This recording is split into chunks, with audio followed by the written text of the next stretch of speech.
there's that government watchdog group that we profile on Fridays. It's OpenTheBooks, and they recently obtained spending records from the Clark County School District, and it revealed a lot, $1.6 billion in payments to vendors, and that's just last year. So let's bring in Jeremy Portnoy from OpenTheBooks.com. He joins us live to go over the district spending. So out of the gate, Jeremy, as you have gotten your hands on all of this information, what does it look like they are spending money on? Where's the most money going? Good morning. Thanks for having me. So like you said, our researchers at OpenTheBooks, we just got a copy of Clark County Schools checkbook, and they spent about $1.6 billion paying outside vendors last year.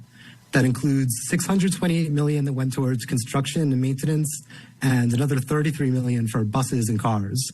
And if you remember, the test scores in the district are kind of low. Only about 21% of the students are proficient in math. But right away, this is a big chunk of money tied up, not going directly towards education.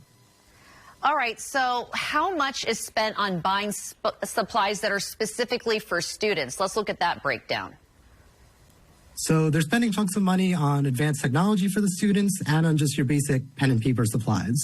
There was about $1 million that went towards Z-Space, which is this virtual reality learning tool where diagrams pop out of the screen for students. That cost them about $5,000 per laptop.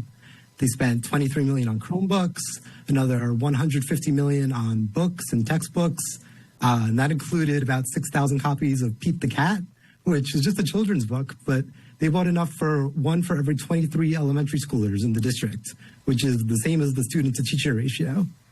That kind of seems like that old segment they used to have on Nightly News, the fleecing of America, the fleecing of Clark County. So, yeah, that doesn't really pass the smell test, does it?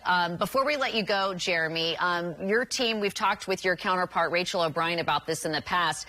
They've had issues. They've had trouble trying to get their hands on records from Clark County schools. That was the past. How did it go this time? Yeah, so like you said, last year we filed a request for the Clark County School checkbook. They denied that request, which was a bit surprising. That's just a basic request we file in hundreds of school districts and cities all around the country. This year, they gave us the checkbook, but there was about 4,500 entries missing from it. So we followed up with them. We asked why. They said those are dollar amounts that haven't been invoiced yet. So, I mean, credit to them this year on their transparency, but the $1.6 billion total I mentioned at the beginning is probably an underestimate. So once we get those other numbers, we'll be sure to update you. Jeremy, this is where we say in the biz, stay tuned.